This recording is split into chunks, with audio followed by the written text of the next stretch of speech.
Sitting down with the microcaps guys. So excited to have you guys in here. This is day one of Beverage Forum. In fact, I think this is day -1 of Beverage Forum since we're starting tomorrow. If it looks weird that we're in a booth, it's weird because we're in a booth. We're broadcasting from the lobby of Beverage Forum, and someone asked me how many folks we could get in here. My answer is always one more. Yeah. One more. But I would love it if you guys would introduce yourselves.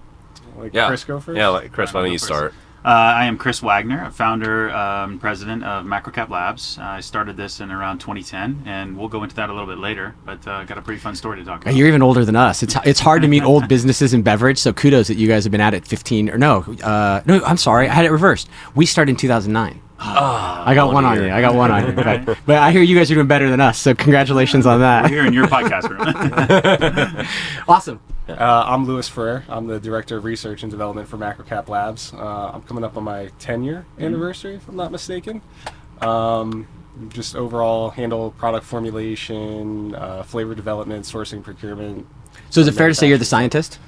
A little bit of the mad scientist, yeah. Got it. And then that comes with like a food science background, or how'd you get into it? Interesting story, but I actually have a business marketing degree.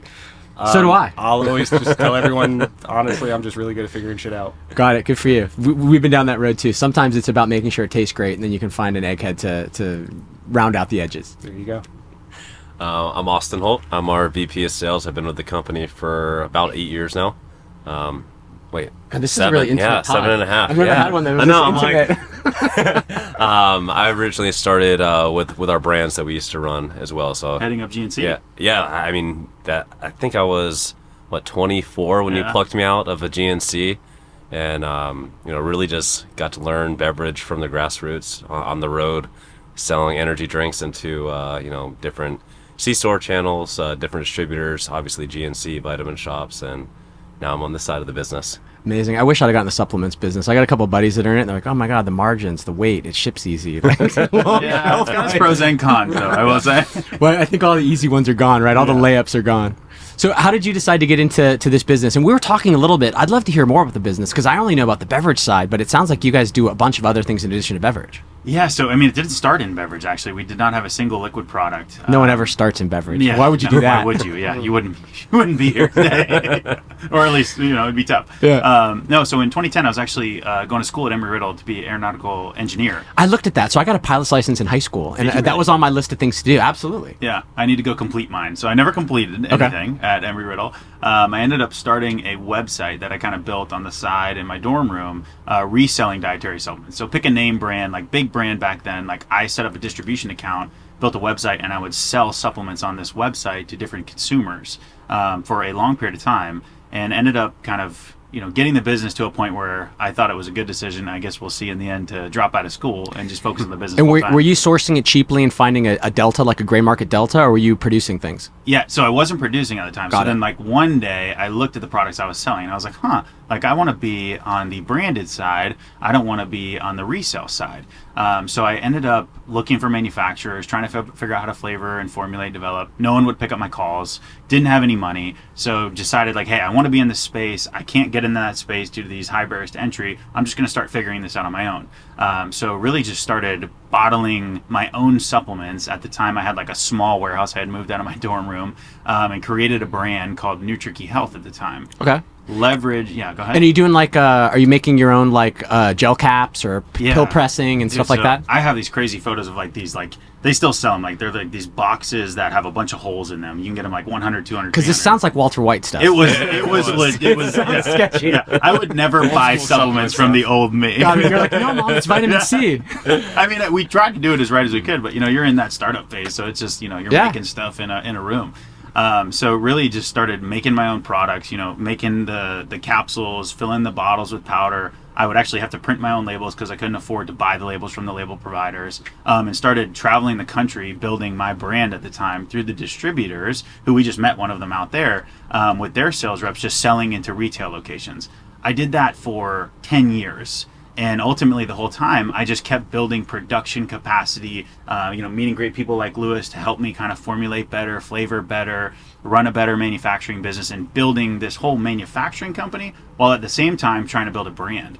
In like 2019, the brand was doing okay, but it was difficult to run. Because that's insane, though. A lot of brands don't own their manufacturing capacity. I mean, most brands I know, none. almost all of it, co-pack it. It was tough, and so I struggled with that, like, for almost a decade. And you never thought about the co-packing route? Because sometimes people do stuff because they just don't know there's another way.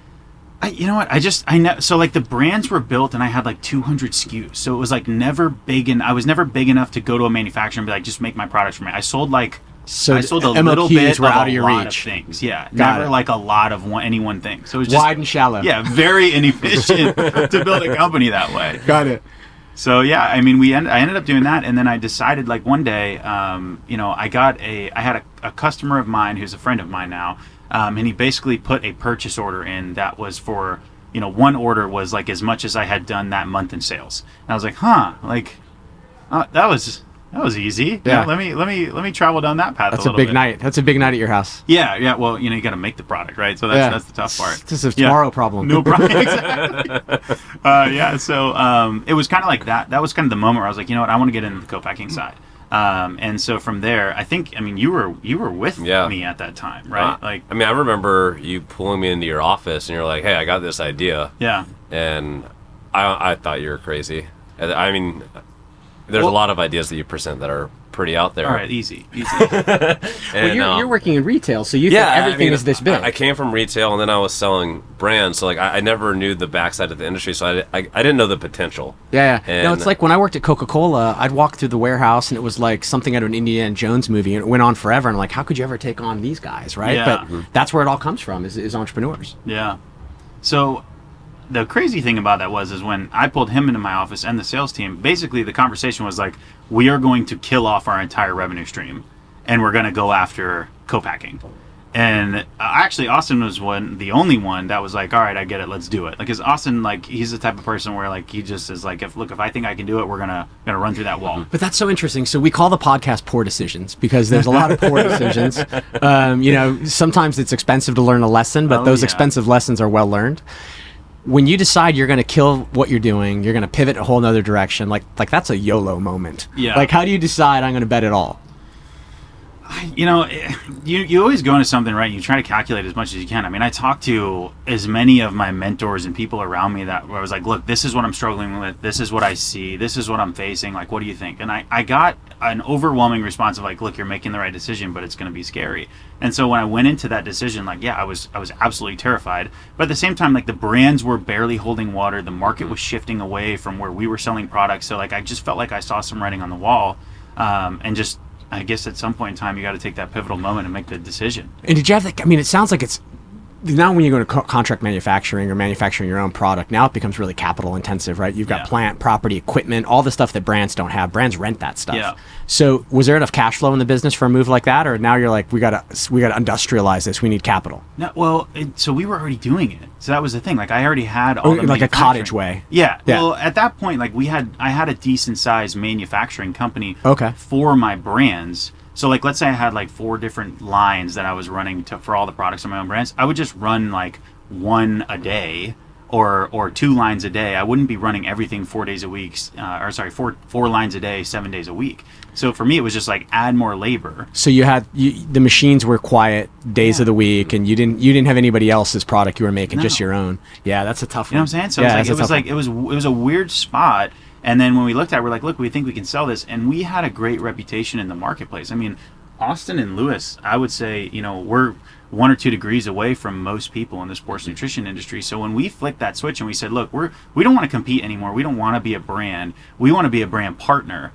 The reception, I mean, you were there, right? Was pretty like overwhelming and like just like, oh, we'd love to work with you guys. You'll do that for us? I don't want to say it was easy, but we've worked but you show up to all these trade shows and you're around the same people for 5, 10, 15 years. Yeah. And so like when we go to tell them, hey, like this is what we're doing, is like, 1, now they have 1 less competitor, but 2, like you already have this trust and rapport that you've built with them over trade shows, dinners, like you name it. So like, oh, I like these guys, like, yeah, here's a product, give it a shot. And we just knocked it out of the park, honestly.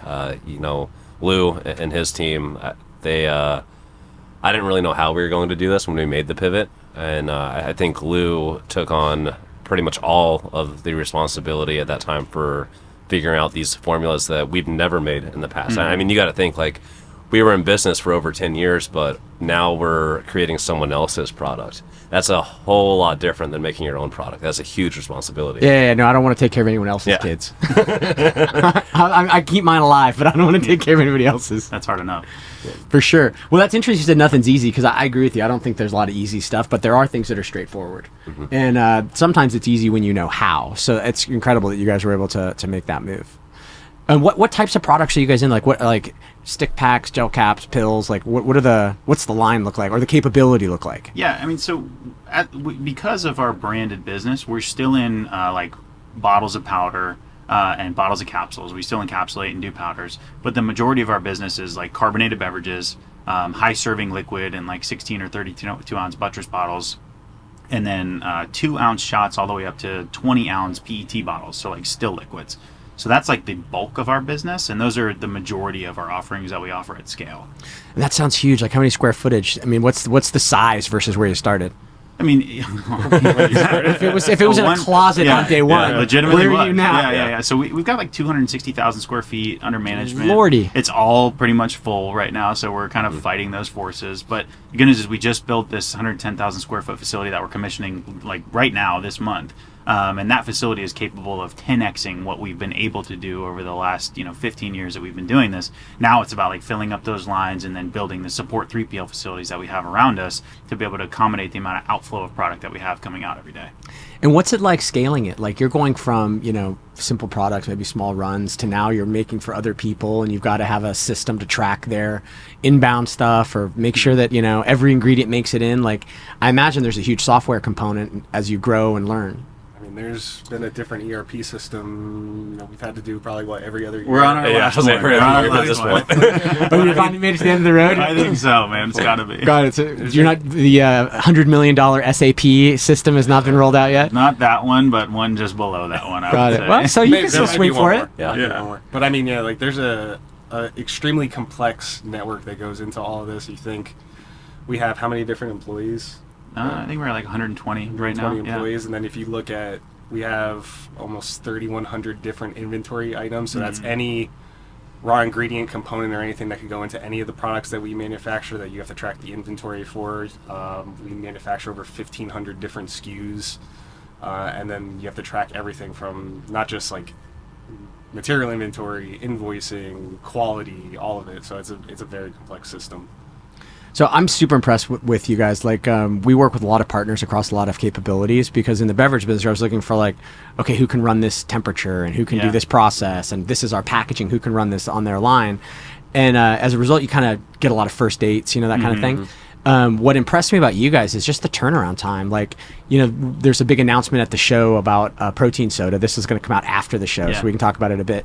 But I was so impressed with not only your guys' ability to like take feedback, incrementally improve, but just how quick things went. So all that development happens in-house? Yeah, I think that's one of the most crucial components to what's made us successful, honestly, is that we started out obviously like manufacturing our brands, and we had very specific taste profiles that we would go after. So when I was doing the flavoring, if we wanted to like target like one specific profile, we could make 20 different samples in office that day to compare against each other to see what we wanted. And the traditional way with co-packers, it can be a little bit of a drawn-out process where you might be going through a flavor house or something. You have to wait for them to give you the samples. You give the feedback. You have to send it back to the flavor house. You get back in line. It could take 2 weeks or something to get new samples. For real. But we also, coming from the brand side, understand the timeline that the brands are fighting against too. So we understand like how quick it is, how quickly you can get to market with that product sometimes.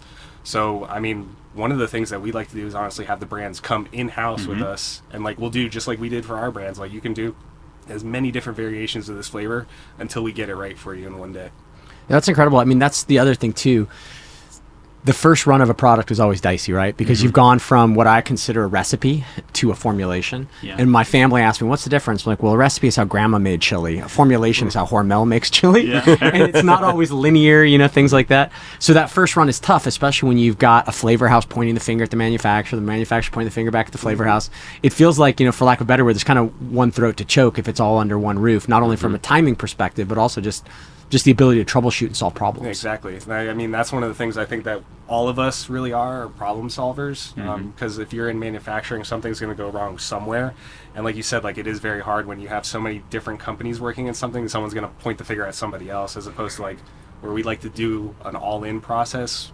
Nobody's pointing the finger at each other. It's like, all right, let's just sit down and actually figure out what went wrong with this. No, it takes a village too. I mean, I remember a long time ago when Danny and I were just first working with co-packers, like made our first product.